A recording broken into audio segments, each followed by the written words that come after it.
all know that stories sell, but stories that build trust and alignment and engagement and to exercise one's agency are that much more important to literally shape the futures and to shape the futures that we aspire to.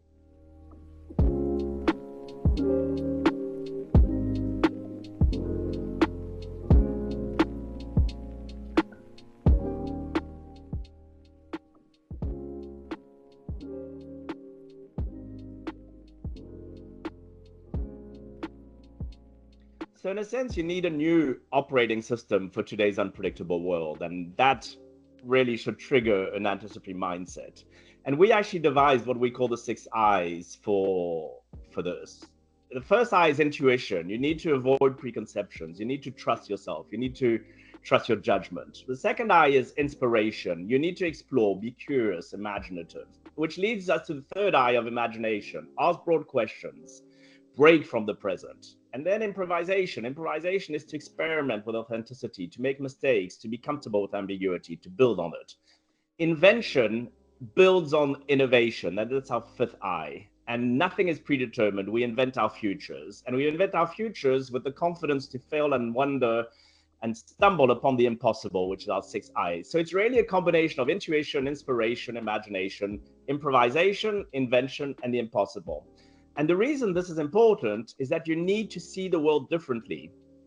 In order to manage, to have anticipatory thinking, you need to see the world and the assumptions you make about the world, which will inform how you prepare and then how you respond to events. And so that anticipatory mindset is really that transition from assuming a stable, predictable world to one whereby you see the world differently and you embrace change, and that informs how you prepare and respond to it.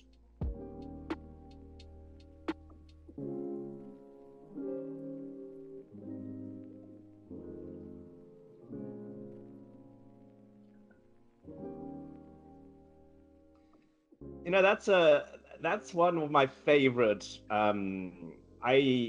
I would wish it wasn't the case, that it wasn't as omnipresent, that it wasn't as pervasive, the way the world thought about change and predictability.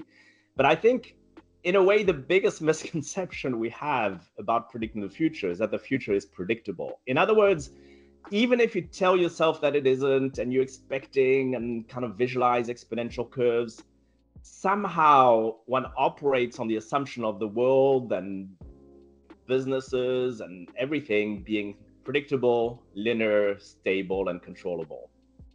And once you make that assumption, basically that's the biggest mistake. And that is the biggest mistake that a lot of us and most businesses make. And the problem with that assumption is that the cost of assuming a stable, predictable, and linear world is increasing.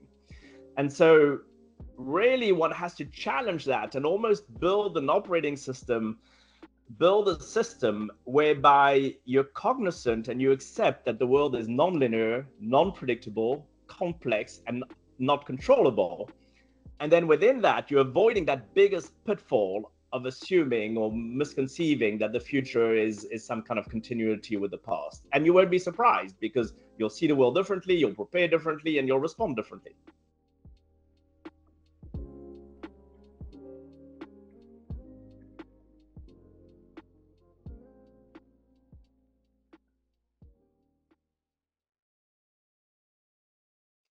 So this is literally the $1 trillion question, right? Trillions of dollars will be created or destroyed by not being able to reconcile short-term, long-term changes, systemic change. And it's also the duality of disruption and change, right? It's not just positive or negative. Value is created, value is destroyed.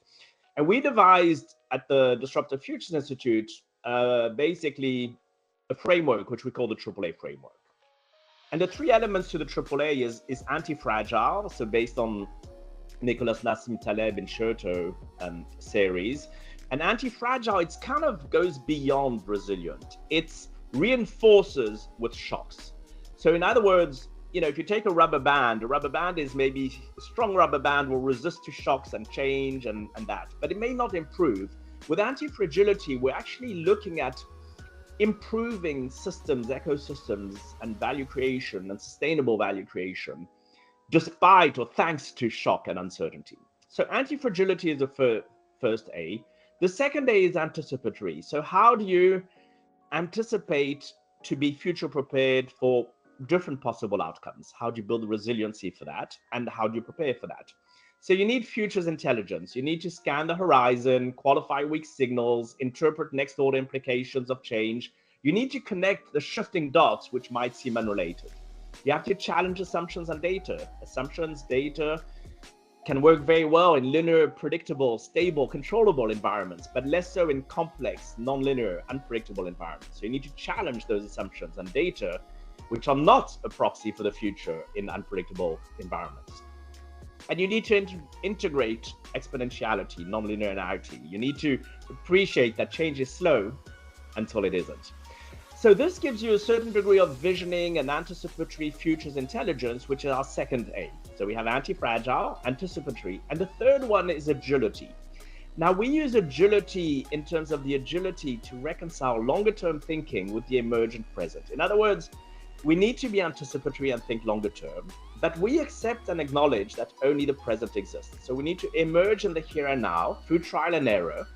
And that is a cognitive, emergent, and strategic agility which we need to develop so that as we emerge in the here and now with the discovery process, because the world is unpredictable, we are not constantly firefighting emergencies. It's emergence versus emergencies, where we are emerging but not disconnected to our longer-term vision and aspirations.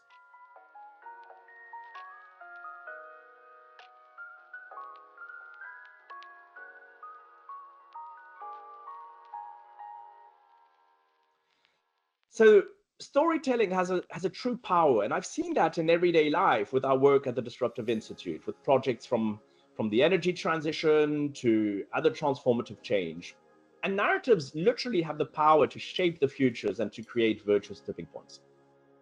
I think it's called the Stockdale paradox, where the excessive optimism is bad and naive, but pessimism is not either good in leading to survival. I think these were prisoners, and it was, what was most likely in terms of mindset to lead to survival. And instead, it was established that those who have an optimistic but realistic mindset are best positioned to thrive. And so we call this informed optimism, and it's kind of the duality of informed optimism. You acknowledge the truths and the realities of the current environments, which also acknowledge the agency we have to change these. And the best and the highest opportunity, in a sense, for us as humans, as leaders, as businesses, is choosing how we respond to these challenges. And that's predicated on our visions, on the narratives of the future.